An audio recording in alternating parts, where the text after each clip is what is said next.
தாவேக்க கூட்டணியின் ஒருங்கிணைப்பாளர் யார்? திருமாவை ஆதரிக்கும் ஆதவ், விட்டுக் கொடுக்காத காங்கிரஸ். தாவேக்கவின் ஆதரவு சக்திகளுடன் ஆலோசனை கூட்டத்தை நடத்தி முடித்திருக்கிறார் விஜய். கூட்டணி ஆட்சியை கூட்டணி கட்சியாக மாற்றுவதே இதன் அடிப்படை நோக்கம். இந்த கூட்டத்தில் கூட்டணிக்கு பெயர் சூட்டுதல், ஒருங்கிணைப்பாளரை நியமித்தல், குறைந்தபட்ச செயல் திட்டத்தை உருவாக்குதல் என்கிற 3 கோட்பாடுகள் விவாதிக்கப்பட்டன. ஆனால் கூட்டத்தில் இவைகள் முடிவு செய்யப்படவில்லை. தற்போது இது குறித்துதான் கூட்டணி கட்சிகளிடம் கருத்து வேறுபாடுகள் முளைத்துள்ளன. கூட்டணிக்கான ஒரு பெயரை விஜய் தேர்வு செய்து வைத்திருப்பதாக தலைவர்களிடம் பேசும்போது சொன்னார். ஆனால் பெயரை சொல்லவில்லை.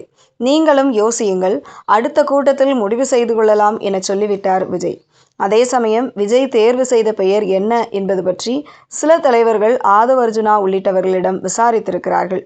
அப்போது மதசார்பற்ற சமூக நீதி கூட்டணி, தமிழக வெற்றிக்கழக சமூக நீதி கூட்டணி, தமிழக சமூக நீதி கூட்டணி, சமூக நீதி வெற்றி கூட்டணி என 4 பெயர்கள் தலைவர் முன்பாக இருக்கிறது.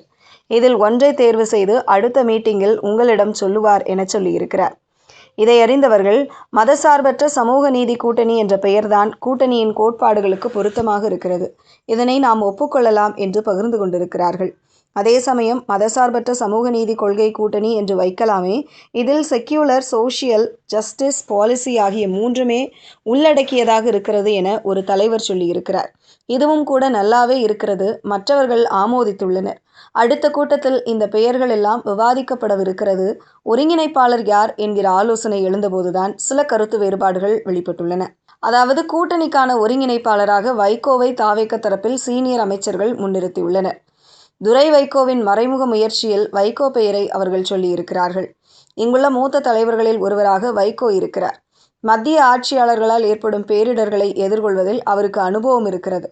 அது கூட்டணிக்கு பலமாக இருக்கும் என்றெல்லாம் வைகோவை ஏன் முன்னிறுத்துகிறோம் என்பதற்கான காரணங்களை சொல்லியிருக்கிறார்கள். தாவேகாவின் ஆதவ் அர்ஜுனா இதனை ஏற்கவில்லை. அவரை பொறுத்தவரை இந்த கூட்டணிக்குள் திருமாவளவனை அழைத்து வந்தால் திருமாவளவன் தான் கூட்டணியின் ஒருங்கிணைப்பாளராக தேர்வு செய்ய வேண்டும் என்கிற திட்டம் இருக்கிறது.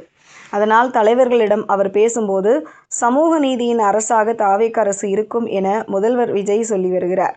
அதன் அடிப்படையில் யோசித்தோமேயானால் ஒருங்கிணைப்பாளர் பதவிக்கு திருமாவளவன் தான் சரியாக இருப்பார். அவரை தேர்வு செய்வதன் மூலம் சமூக நீதிக்கு வலு சேர்க்கும் என பேசியுள்ளார்.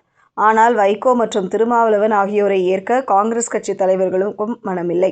காங்கிரஸ் சார்பில் பேசிய மாணிக்கம் தாகூர், கூட்டணியில் தாவேகவுக்கு அடுத்த பெரிய சக்தி காங்கிரஸ் தான். நாங்கள் தேசிய கட்சி. மத்தியில் உள்ள பாஜக அரசியலை நாம் எதிர்கொள்ள வேண்டுமானால் ஒருங்கிணைப்பாளர் பதவி காங்கிரசுக்கு ஒதுக்குவதுதான் ஆரோக்கியமானதாக இருக்கும். அதனால் காங்கிரசுக்கு தான் ஒருங்கிணைப்பாளர் பதவி தரப்பட வேண்டும் என்று அழுத்தமாக சொல்லியிருக்கிறார்.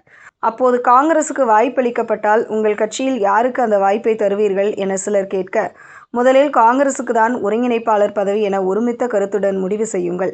காங்கிரஸில் நிறைய தலைவர்கள் இருப்பதால் அது குறித்து ராகுல் காந்தியிடம் கலந்து பேசி பெயரை சொல்கிறோம் என மாணிக்கம் தாகூர் சொல்லியிருக்கிறார். இப்படி ஒருங்கிணைப்பாளர் தேர்வு பற்றி தாவேக கூட்டணி கட்சி தலைவர்களிடையே கருத்து வேறுபாடுகள் முளைத்துள்ளன. இதனை முதல்வர் ஸ்டாலின் எப்படி சரி செய்ய போகிறார் என்பதுதான் $1 மில்லியன் கேள்வியாக இருக்கிறது என்கிறார்கள் தாவேக தலைவர்கள் தரப்பில். இதனால் தாவேக கூட்டணியின் அடுத்த கட்ட ஆலோசனையில் முக்கிய முடிவுகள் எடுக்கப்படும் என்று பார்க்கப்படுகிறது.